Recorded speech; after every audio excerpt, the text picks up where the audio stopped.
Hello बच्चों, तो कैसे हैं आप लोग। चलिए, अब आज का हमारा नया टॉपिक रहेगा लाइट का रिफ्रैक्शन। ठीक है, इससे पहले हमने क्या पढ़ा था, रिफ्लेक्शन पढ़ा था। ठीक है, और अब हम पढ़ेंगे रिफ्रैक्शन। तो सबसे पहले तो हम रिकॉल करते हैं कि रिफ्लेक्शन क्या होता है। तो देखिए, अब जब लाइट एक शाइनी ओपेक ऑब्जेक्ट से टकरा के उसी मीडियम में बाउंस बैक करती है, दैट इज कॉल्ड रिफ्लेक्शन। तो रिफ्लेक्शन क्या था, when light strikes on a shiny opaque object it bounces back into the same medium, that is called reflection। ठीक है, now refraction क्या होता है। अब रिफ्रैक्शन में ओपेक जो ऑब्जेक्ट है वो ओपेक नहीं होता, वो कैसा होता है, ट्रांसपेरेंट होता है।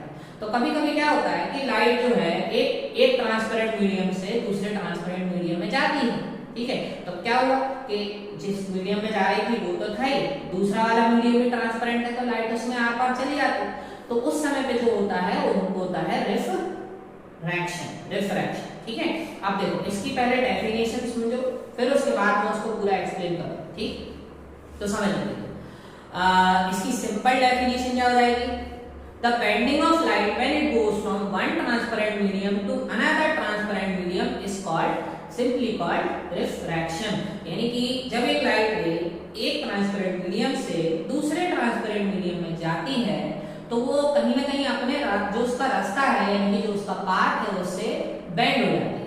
ठीक है, this bending of light is known as refraction. अब आप ऐसे समझो, देखो मैं आपको एक एग्जांपल से समझाता हूं। मैंने क्या बताया कि द बेंडिंग ऑफ लाइट यानी कि लाइट का बेंड होना कब, whenever it goes from one transparent medium to another, यानी कि जब एक लाइट रे एक ट्रांसपेरेंट मीडियम से आ रही है, अचानक से वो किसी दूसरे ट्रांसपेरेंट मीडियम में एंटर करती है तो वो जिस रास्ते जा रही है उस रास्ते से बेंड हो जाती है, यानी कि वो अपना रास्ता बदल लेती है, दैट इज कॉल्ड रिफ्रैक्शन।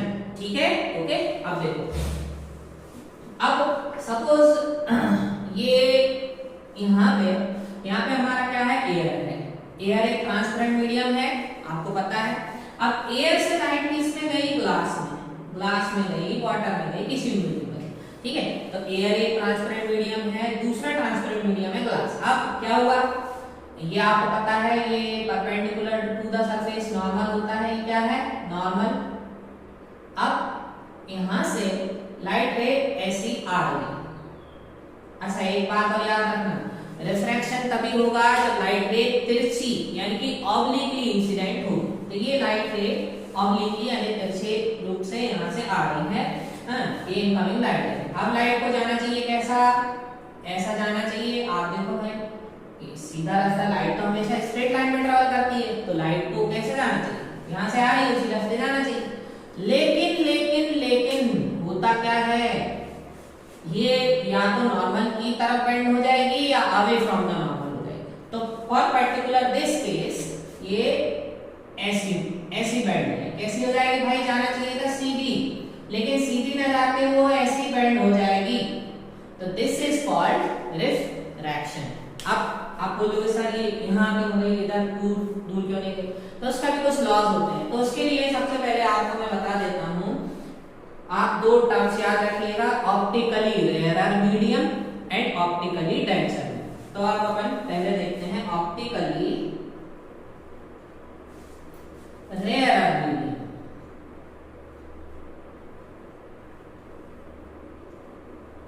और सेकंड है ऑप्टिकली डेंसर मीडियम।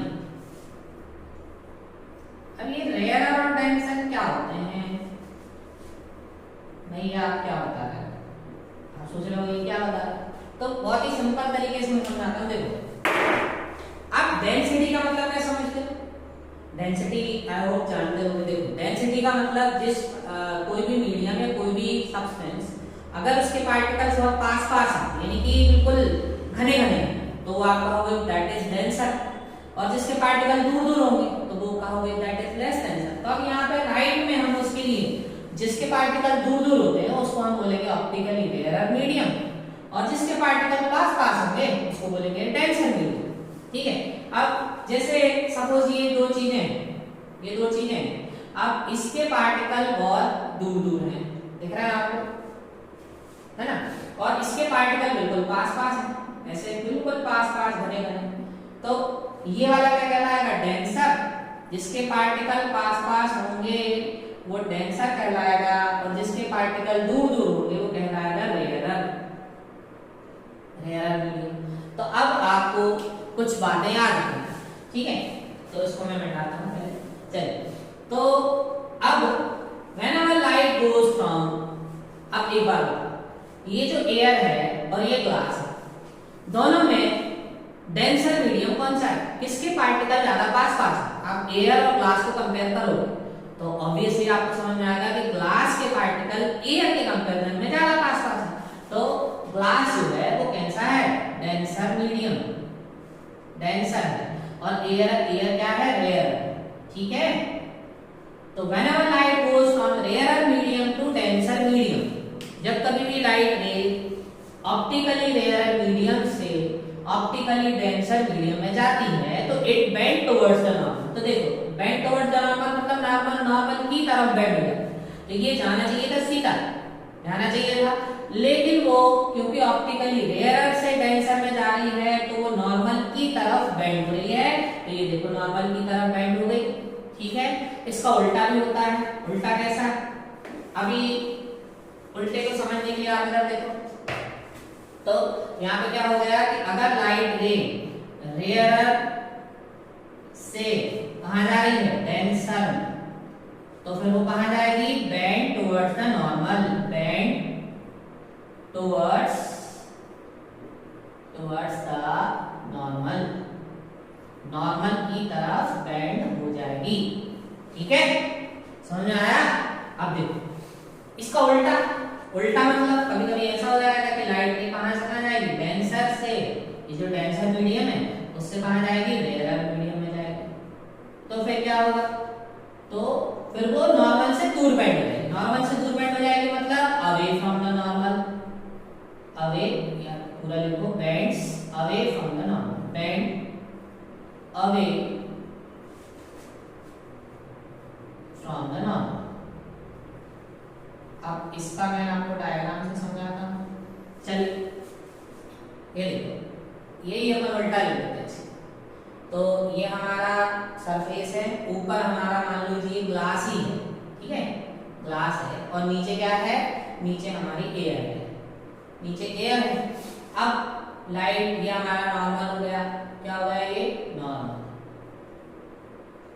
अब ग्लास क्या है, डेंसर है, और ये एयर क्या है, रेयर है। तो अब लाइट रे ऐसी आएगी, ये आने वाली लाइट रे है, जानी चाहिए कि उसको ऐसी सीधी, लेकिन क्योंकि डेंसर से रेयर में जा रही तो अवे फ्रॉम द नॉर्मल मतलब ऐसी बेंड हो जाएगी। कैसी, ये नॉर्मल है, नॉर्मल से दूर, नॉर्मल से दूर बेंड हो जाएगी। तो ये दो हमारे क्या बोलते हैं, रिफ्रैक्शन के मतलब वो है कि अगर लाइट रे, व्हेनेवर लाइट रे enters from optically rarer medium to denser medium, then it bend towards the normal, यानी कि नॉर्मल की तरफ बेंड हो जाएगी। और whenever it goes from optically denser medium to rarer medium, it bends away from the normal। तो ये ऐसी बेंड हो जाएगी, ठीक है। आई होप आप लोगों को इतना समझ में आया होगा, आया है। देखो कोई भी डाउट इसमें, डाउट वाली बात नहीं है। अच्छा एक बात मैं आपको और बता देता हूँ, मैं बार बार बोल रहा हूँ कि ऑब्लिकली, ऑब्लिकली का मतलब होता है तिरछा, ठीक है। अब कभी अगर लाइट रे ऐसा हो जैसे यही है, तो इसमें अगर लाइट रे सिंपली, ये हमारा दो मीडियम है और लाइट रे बिल्कुल ऐसी, ये जो नॉर्मल है, नॉर्मल के बिल्कुल पैरेलल ऐसी इंसिडेंट हो ऐसे, तो उस समय पे क्या कोई रिफ्रैक्शन होगा, नो रिफ्रैक्शन, लाइट सीधी की सीधी चली जाएगी। तो इस केस में नो रिफ्रैक्शन, कोई रिफ्रैक्शन नहीं होगा, ठीक है। तो whenever light ray incident parallel to the normal there will be no refraction sorry, ठीक है। तो जब कभी भी, इसलिए रिफ्रैक्शन की पहली कंडीशन क्या है कि लाइट रे हमेशा ऑब्लिकली, ऑब्लिकली यानी कि ऐसी तिरछी इंसिडेंट होगी तो ही रिफ्रैक्शन होगा, ठीक है। अभी आप देखो, आप घर पे कभी करके देखना, एक कांच का ग्लास लेना, कांच का ग्लास लेना, उसमें थोड़ा पानी भरना और फिर उसमें डालना पेंसिल। तो तो अगर आप उसको साइड से देखोगे तो आपको पेंसिल ऐसी तिरछी हुई तिरछी तिरछी दिखाई देगी, तिरछी दिखाई देगी।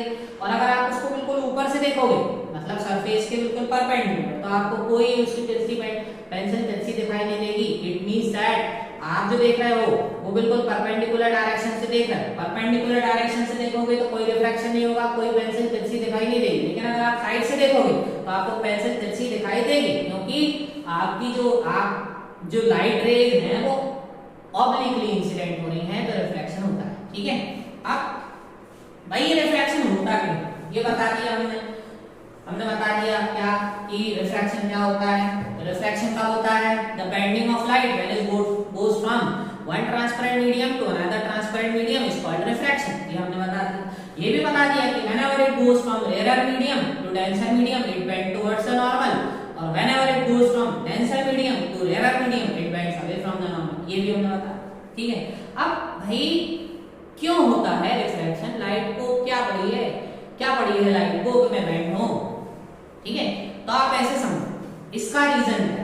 देखो इसका रीजन ये है कि स्पीड जो होती है लाइट की वैक्यूम में कितनी होती है आपको पता है? चलिए मैं बताता हूं। Speed of light in vacuum होती है 3 × 10⁸ मीटर पर सेकेंड, यानी कि एक सेकेंड में वो कितने किलोमीटर इतना मीटर जा सकती है। अगर इसको उसमें किलोमीटर में कन्वर्ट करेंगे तो 3 लाख किलोमीटर पर सेकंड, यानी कि एक सेकंड में 3 लाख किलोमीटर को जाती है, इतनी तेज चलती है। ठीक है, अब लगभग ये टाइम है वैक्यूम में, लगभग इसी के बराबर वो होती है एयर में। जो हमारे आसपास एयर है उसमें भी लगभग इतनी होती है। अब क्या हुआ, देखो ये यहाँ ऊपर एयर है, लाइट बढ़िया स्पीड से जा रही है, 3 लाख किलोमीटर पर सेकंड की स्पीड से जा रही है। अब अचानक से उसके सामने दूसरा मीडियम आ जाता है। अब ये तो आपको पता है कि अलग अलग मीडियम में लाइट के ट्रैवल करने की स्पीड अलग अलग होती है ना। तो रिफ्रैक्शन इसलिए होता है क्योंकि light travels with different speeds in different medium. ठीक है, तो अब अचानक से नीचे सपोज ग्लास है, अब ग्लास की डेंसिटी ज्यादा है तो ग्लास में लाइट उस स्पीड से तो नहीं चल पाएगी जिस स्पीड से एयर में चल रही थी। तो अचानक से उसको क्या करना पड़ता है, अपनी स्पीड एकदम से जो है स्लो करनी पड़ेगी। आप एक एग्जांपल समझो, आप जा रहे हो एक हाईवे पे जा रहे हो, आप बढ़िया 100 की स्पीड से गाड़ी भगाते हुए जा रहे हो। ठीक है, आपको नहीं पता आगे क्या है, अचानक से एकदम बहुत भीड़ वाली जगह है, तो क्या करना पड़ेगा आपको? सडनली आपको गियर चेंज करके ब्रेक लगा के अपनी स्पीड को स्लो करना पड़ेगा। और जब एकदम से स्लो करोगे तो क्या आप उसी स्ट्रेट लाइन में जा पाओगे? कहीं ना कहीं आपकी गाड़ी जो है वो इधर उधर बेंड हो जाएगी।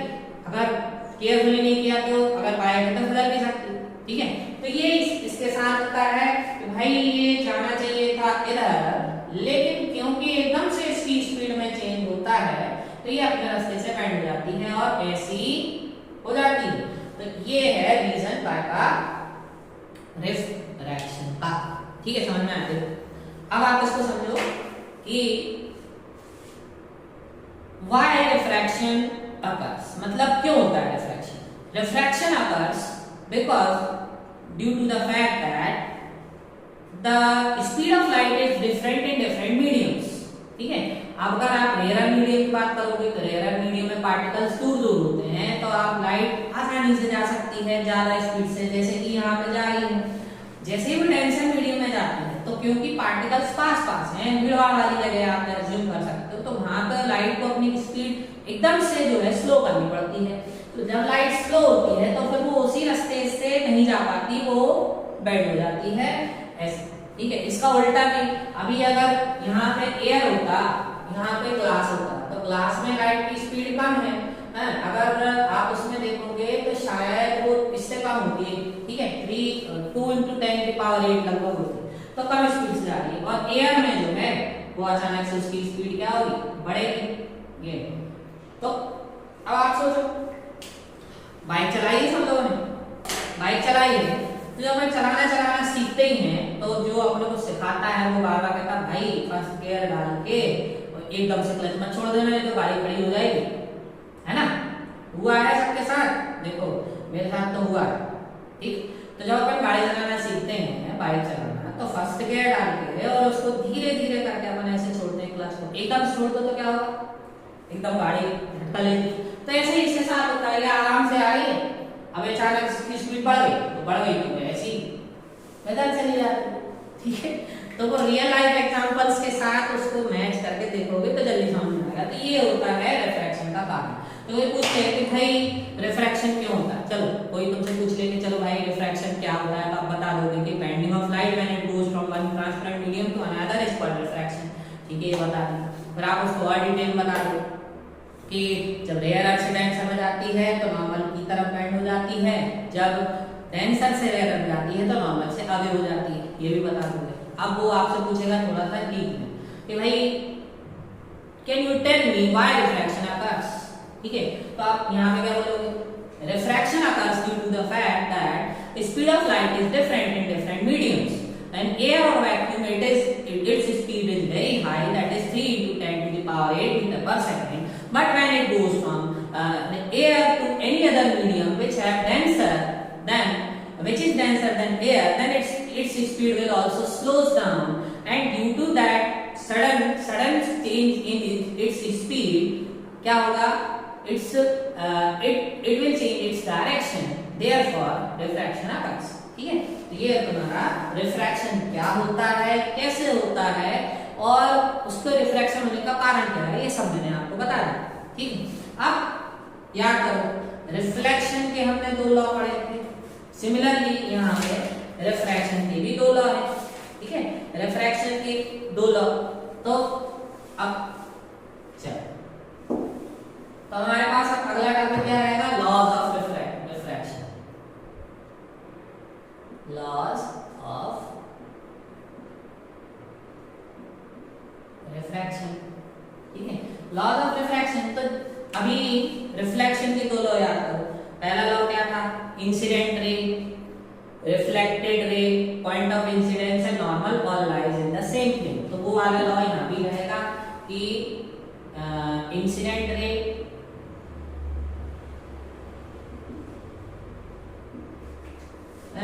अब वहां पर रिफ्लेक्टेड थी, यहाँ पर रिफ्रैक्टेड आएगी, तो रिफ्रैक्टेड रे,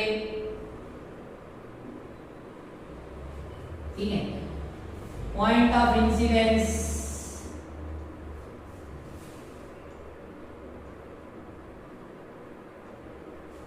and normal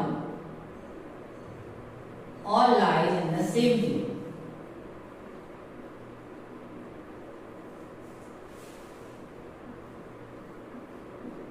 ठीक है। अब सेकंड लॉ रिफ्लेक्शन में क्या था कि angle of incidence is always equal to angle of reflection, ठीक है, ये था। लेकिन क्यों होता था, क्योंकि वहां पे ऐसा होता था कि ये लाइट में आई और टकरा के ऐसा गई, यहाँ से ये वाला एंगल जो होता था वो इसके बराबर होता था। लेकिन क्या इसमें ये दोनों बराबर होंगे, नहीं हो सकते ना बेटा, कैसे होंगे। अब आप सोचो यहाँ से ये आई और अगर ये ऐसा सीधा मतलब बिना बेंड हुए निकल जाती तब तो ये बराबर होते, लेकिन वो तो बेंड हो गई ना, बेंड हो गई तो ये उसका ओरिजिनल रास्ता था, लेकिन वो ऐसी बेंड हो गई तो ये वाला इसके बराबर नहीं होगा। तो फिर अब इसके पीछे कई सारे साइंटिस्ट इनके बीच में रिलेशन निकालने के लिए लगे रहते हैं। तो उनमें से एक साइंटिस्ट थे जिनका नाम था स्नेल, ठीक है। स्नेल करके एक साइंटिस्ट थे, तो उन्होंने बोला कि भाई ये जो आई है और ये आई इक्वल तो नहीं है, लेकिन उनके बीच में एक रिलेशन है। उन्होंने बोला क्या रिलेशन है, तो उन्होंने बोला अगर आप साइन आई और साइन आर निकालोगे तो हमेशा एक कांस्टेंट आएगा। अब ये साइन आई और साइन आर क्या होता है, तो अभी आप मैथ्स में पढ़ोगे ट्रिग्नोमेट्री चैप्टर, तो उसमें आपको समझ में आएगा sine cos tan cot sec cosec सब आप पढ़ोगे। तो उसी में अगर आप साइन निकालोगे साइन ऑफ आई, यानी कि इस एंगल का साइन निकालोगे और इस एंगल का साइन निकालोगे, तो वो हमेशा कांस्टेंट आएगा। और ये जो कांस्टेंट है इसको हम बोलते हैं रिफ्रैक्टिव इंडेक्स। क्या बोलते हैं, रिफ्रैक्टिव इंडेक्स। और इसको हम इस तरह के सिंबल से दिखाते हैं, इसको कहते हैं ईटा। Refractive index theta. और refractive index is the quantity which determines the bending of light in a medium, यानी कि किस मीडियम में लाइट कितना बेंड होगी वो इस रिफ्रैक्टिव इंडेक्स से हम पता लगा सकते। ठीक है, तो अभी रिफ्रैक्टिव इंडेक्स की डेफिनेशन समझ लो क्या होती है। Refractive index, refractive index is a ratio of angle of incidence to the angle of sine of angle of incidence to the sine of angle of refraction, and it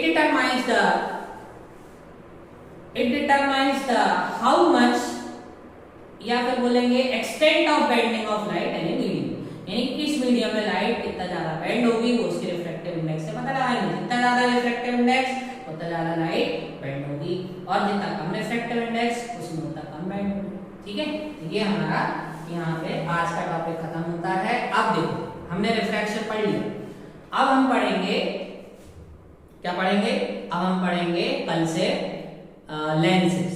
ठीक है, तो कल से हम लेंसेज पढ़ेंगे। तब तक के लिए आप देखिए, समझिए और इसको अच्छे से पढ़िए। ठीक है, चलिए, थैंक यू।